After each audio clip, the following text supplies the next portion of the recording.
ឆ្នាំបានមកដល់ហើយតបងប្អូនអើយយើងទៅលេងស្រុកចូលឆ្នាំបានមកដល់ហើយតបងប្អូនអើយយើងទៅលេងស្រុក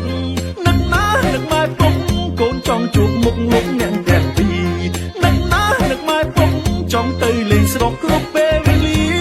នឹកដល់បងប្អូនទាំងឡាយសប្បាយសប្បាយរួមលេងជុំគ្នានឹកដល់បងប្អូនទាំងឡាយសប្បាយសប្បាយហូបចុកជុំគ្នាឆ្នាំនេះមិនរួញរានឹងជួបជុំគ្នាសប្បាយអស់ដៃឆ្នាំនេះមិនរួញរានឹងជួបជុំគ្នាសប្បាយអស់ដៃនឹកមិត្តភក្តិនៅឯស្រុករលេងទៅត្រកកាពីក្មេងវ័យនឹកមិត្តភក្តិនៅឯស្រុករលេងទៅត្រកកាពីក្មេងវ័យឥឡូវចូលឆ្នាំថ្មីយើងនឹងរួមលេងជួបជុំគ្នាម្ដងឥឡូវចូលឆ្នាំថ្មីយើងនឹងជួបគ្នាសប្បាយអើកងចូលឆ្នាំរយៈពេលខ្លីយើងជួបគ្នាមួយឆ្នាំបានតែម្ដងចូលឆ្នាំរយៈពេលខ្លីយើងជួបគ្នាមួយឆ្នាំបានតែម្ដងកាត់ចោលសៅមករៀបចំតទួទេវតាឆ្នាំថ្មីសូមលោកឲ្យពរជ័យក្នុងឆ្នាំថ្មីជោគជ័យគ្រប់គ្នា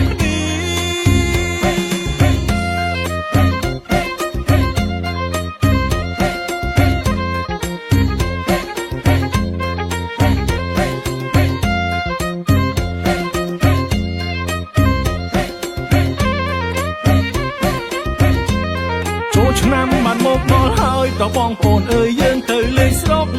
ចូលឆ្នាំបានមកដល់ហើយតបងប្អូនអើយយើងទៅលេងស្រុក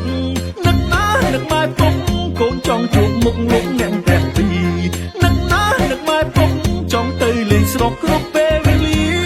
នឹកដល់បងប្អូនទាំងឡាយសប្បាយសប្បាយរួមលេងជុំគ្នានឹកដល់បងប្អូនទាំងឡាយសប្បាយសប្បាយហូបចុកជុំគ្នាឆ្នាំនេះមិនរួញរានឹងជួបជុំគ្នាសប្បាយអស់ដៃ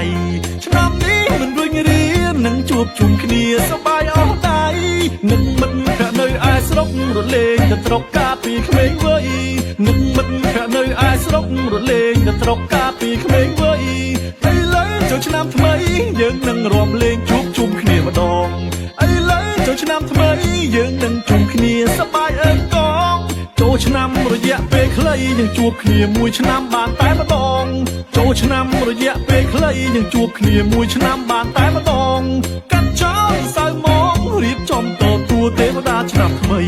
សូមលោកឲ្យពរជ័យក្នុងឆ្នាំថ្មីជោគជ័យគ្រប់គ្នា